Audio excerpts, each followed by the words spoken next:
Hey everybody, we are back with another WonderCon video.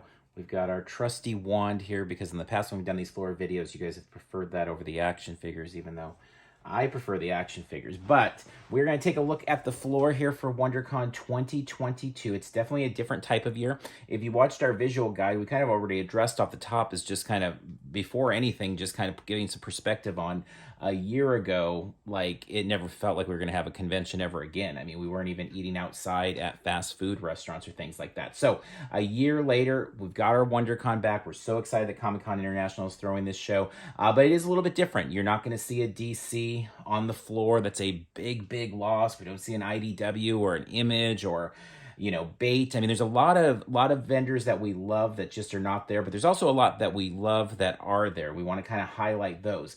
We're probably not going to focus as much on strategy because there's not as much of like a run and gun type of thing of like, well, we got to head to this booth to get a wristband or that. We talked about the Funko booth and their whole process in our last visual guide, so we're not going to double dip on that one. We went into that with really all of the information that's been released by Funko so far. So let's just talk a little bit about what we have here, what we can expect. So over here in Hall D, this is going to be the entrance area. It's where you're picking up badges if you still need to do that. As we can see, our morning lines, it's one of the costume prop checks there as well. Now, if you went to Comic-Con Special Edition, this floor probably looks pretty familiar because it's a very similar type of entry there into the Artist Alley, making your way straight out this way versus something like San Diego Comic-Con where it was kind of would be coming up more this way. So we're going to be making our way in directly here onto the floor, and it's going to start out with Artist Alley, and that's really a fitting thing because I think although you don't have DC, and with it a lot of the big kind of current comic names are not there. We're not going to see a Scott Snyder there. It doesn't seem like a Jim Lee, a Donny Cates, a Jason Aaron, etc. But there's still a lot of great talent there. In Artist Alley, you're going to see all kinds of great people there. You're going to see a Ron Lim who, the Infinity Gauntlet. We're all familiar with Thanos at this point. It's like this is a big part of comic history that Ron Lim was a part of. Dan Jurgens, Death of Superman, creator of Booster Gold. And you're going to go around, you're going to see a Becky Cloonan, a Bernard Chang, a David Mack, Matt Hawkins, Scott Shaw, on and on. And then there's a lot of indie artists in there as well. Someone like Spooksy Boo. I know in SoCal we're very familiar with a lot of her work and kind of her Halloween influence and things like that. And so a lot of great things in there. And one of the things Carmel and I always try, every con we cover, we try to do the up and down of all the rows. And then ideally back the opposite way so that we're coming to each booth from both angles. So we're going up and then we're coming back, on the way back. And the reason being is a lot of times when you have very unique booths, I mean, some of these booths are going to be just all Funko Pops, and maybe it doesn't require that extra look, but a lot of times you're going to have a lot of unique things, and that's definitely going to be the case in Artist Alley. So although the floor may not have quite the flashy names that we've had at some years, I do encourage people to really take their time with it and really dig through the schedule, the offerings, but also dig through the actual floor. Take the time to do the extra lap there. So Artist Alley, lots of great gems in there for classic fans, lots of new up-and-comers as well mixed in there. So as we make our way out on the floor, I mean, it's nice, obviously, those that are paying for the advertising. We've got some big, landmark booths that we can find there, but also there's some that are going to jump out that maybe they haven't paid the extra for the advertising part, but like our friends over at Toddland, those prolific booths that they have at Comic-Con. It's one of the booths. You see that Bob's Burger signage, you see the characters, you see the awesome exclusive merchandise, and instantly, at least for me, I feel like we're at, a San Diego Comic-Con. It just has that vibe to it. The Stylin' Online booth, the towers of shirts. I love seeing stuff like that because it just brings me back to that floor. So there are those things there. Obviously, Toddland's going to have some great stuff there. They've been putting their exclusives up already online for pre-orders and all of that.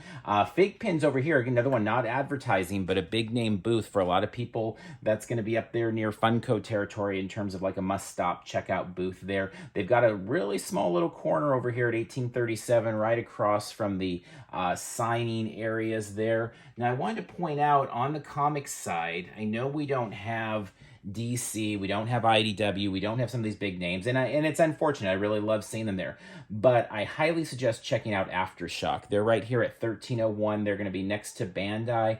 Bandai kind of taking that old DC area there, so they're going to be the big one at the front of the lobby, or as you enter from the lobby over on this side in the regular part of the day there. But Aftershock is fantastic. They have all of these big name creators, really unique visions. Loved seeing them at Comic-Con Special Edition. Picked up a copy of Baby Teeth from them, Dark Arc. They do some really unique stories there with some really great talent. Aspen, we haven't seen them at a con in a while. It'll be good to see them back there in terms of publishers. So we do have some, smaller publishers there. So it's not necessarily the same names that we've been used to in the past, maybe, but there is definitely a reason to still be excited about that, and definitely a reason also to explore, some different booths there. Is maybe these are we're going to find some things maybe that, when we have that crutch of DC being there, that sucks away some of the attention there. Wanted to point out, if we're looking for our picking up, we've got a couple here in terms of the newer comics, newer books up here. 2065 or by the All Blue Anime Inc., which on that note found a lot more anime booths in general on the floor, so that's kind of interesting to see.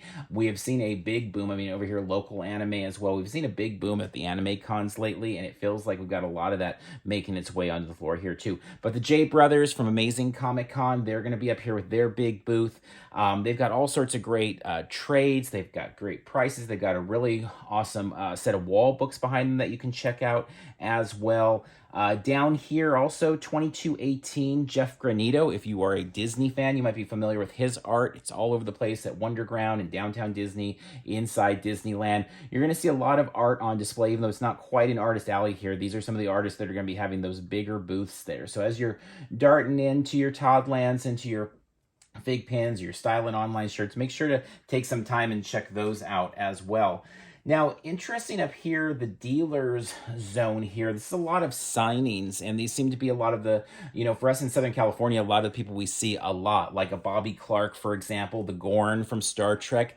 Even though we see him a lot, what a fantastic storyteller he is. If you've never, we've gotten him to sign stuff a few times over the years, and he's just a really, he's very appreciative of people coming out and appreciating his work, and who doesn't love the Gorn from Star Trek? Ashley Eckstein's going to be doing some signings. That's going to be a big draw. The original Ahsoka Tano and of her universe fame. Herb Jefferson. It's not a con in Southern California without Herb Jefferson. Boomer from Battlestar Galactica will be there, and a number of other, kind of more local talents. So I'm not going to, again, see necessarily people, I don't feel like when I'm looking at this floor, I'm seeing a lot of people flying in for signings and things like that, but there's still a lot of great opportunities out there.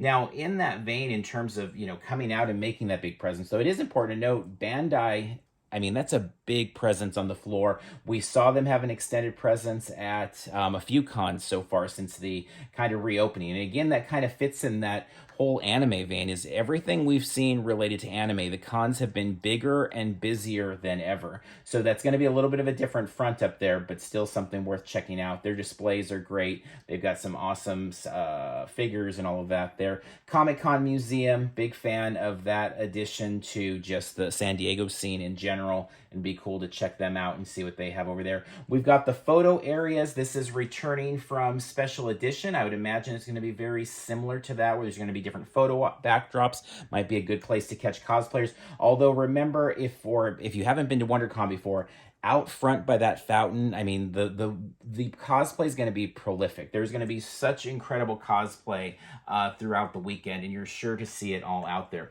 Now, as we make our way into the 700s and kind of the gold area here, just wanted to point out some things with the comics there. You've got Comic Madness in there at 709. They always have a really nice display of brand new comics and variants and things like that. They have some awesome stuff to check out. Highly suggest Comic Madness. In the gold and silver pavilion there, lots of good stops there. Elvine is at 209. We always love picking up books from them. Condemned Comics is going to be out actually a little bit on the edge of that over here at 710. They've got some great stuff as well. There's really a bunch of great dealers in here.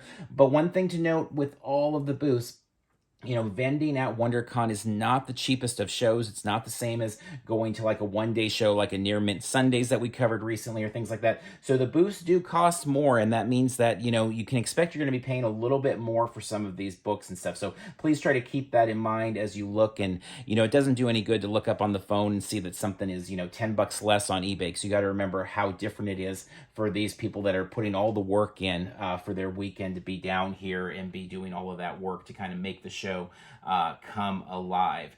Over in 943, T-Turtle. They have been so busy as we've seen them at cons lately. Okay, let's see. They're right over here by Toinami. Super, super busy. Great t-shirts. Lots of fun, ironic, cutesy stuff there. Definitely a must check out. We always like seeing them. 1009 Symbiote Studios, another one that just kind of feels like Comic-Con when you see them on the floor. Whatever they're doing with their plushies and the various licenses they work with, they've got some awesome stuff always on display there. The California Brown Coats at $8.89. And just wanted to point out in general, too, with the fan tables, whoops, let's zoom out a little bit here, with the fan club booths, you're going to have all sorts of the Mandalorian mercs, all sorts of cosplay booths there, other conventions, etc. Definitely an area to take your time with to really see what they're all about, because these are people, you know, somebody that's taking the time to watch a video like this, these are our people, you know, these are fan clubs. These are people that are super into all this stuff, that just like us, that it would take the time to make a video like this or to watch a video like this.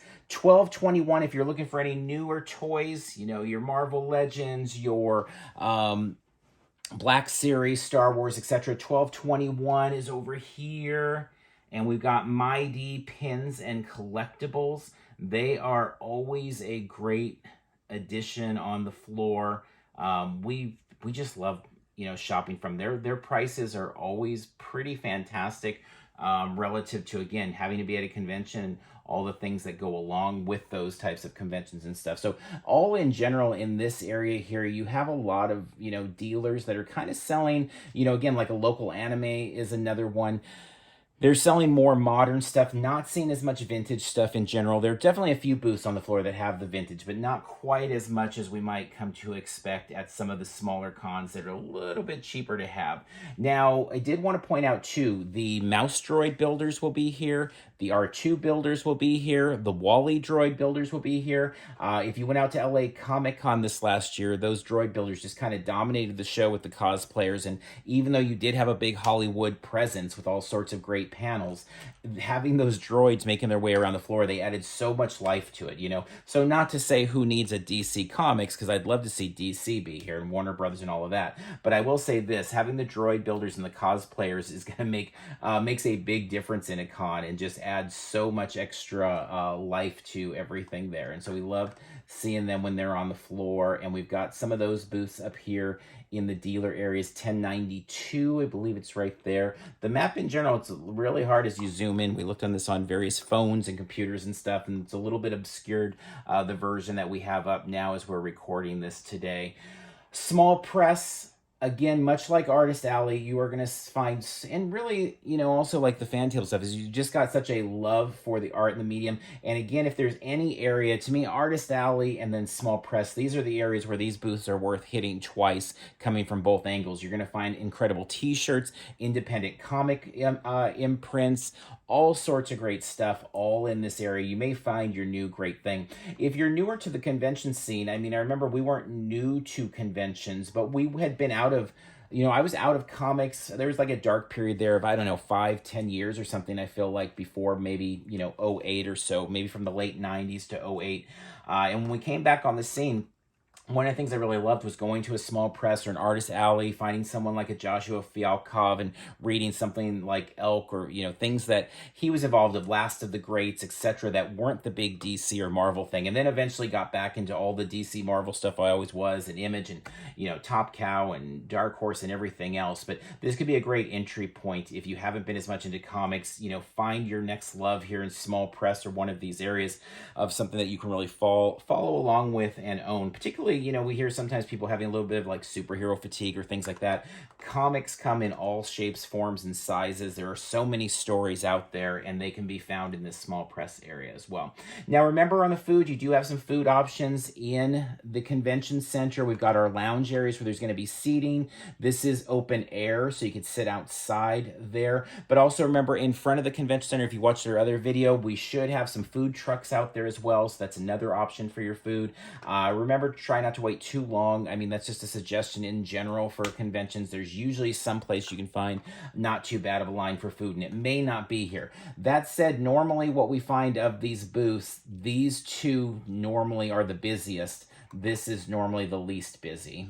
Obviously, it's blocked off here. There's not as much room over there. And so you're going to have a lot of people at this con in particular kind of hitting and circling the middles that maybe aren't going to take the time to go through bins and stuff there. So these restrooms normally will be a little less populated. This food area, the lounge area. Obviously, Funko is going to have its own swirling body of people there, but usually in a case like this at these shows, a lot of them are into that and not necessarily going to be shopping for the food there and all of that. As you leave Funko, a lot of people are going to leave, drop things off at cars and etc. You've got your WonderCon merch pickup over there as well, the author signing area. So just kind of a brief look at the floor here. As I said, it's a different type of year. As we come to San Diego Comic-Con, I imagine we're going to be doing a little bit more of the, okay, you come in and you make a left here and then try and go right here. And if that doesn't work, go back here. I don't feel like that's going to be needed at this show. I don't think there's anything that Carmel and I are going to be hunting so hard that we're going to be darting around. I think this for us is going to be a very casual show. It's going to be very busy for us covering it, but in terms of the fun factor, it's going to be a lot about catching up with friends, seeing old friends, exhibitors on the floor, taking in wonderful cosplay, taking a ton of pictures. We'll be there from open Friday to close on Sunday, and we'll be busy the whole time. But I don't think we're going to be busy like having to dart to go after exclusives or things like that. It's just not going to be that type of show for us. That said, if there are things that you're hunting in particular, if Tonic has something that you're after, you know, obviously Funko we've talked about, etc., make sure to follow along with them on their own social media channels as well. Watch the hashtags. You can look for us, and the SDCC blog will be tweeting and retweeting stuff all weekend, and feel free to send us that same info if Stylin' Online has some great bag they're giving away or t-shirt deal or something and you want us to know to share with other people. Tweet it to us and we'll try to share that info as well. If you don't already have a Twitter account set up, even if you hate Twitter and all you do is than just having an account to use for conventions, because really conventions are all about Twitter. It really is the form of communication there. It's where you learn things the quickest. So make sure to have that and follow along with us. So with that said, we're going to wrap up this video. Hope that helped a little bit to make you a little more comfortable with the layout of the floor, some ideas of things to expect, and we look forward to seeing you there at WonderCon. So until next time, we'll see you in line at WonderCon.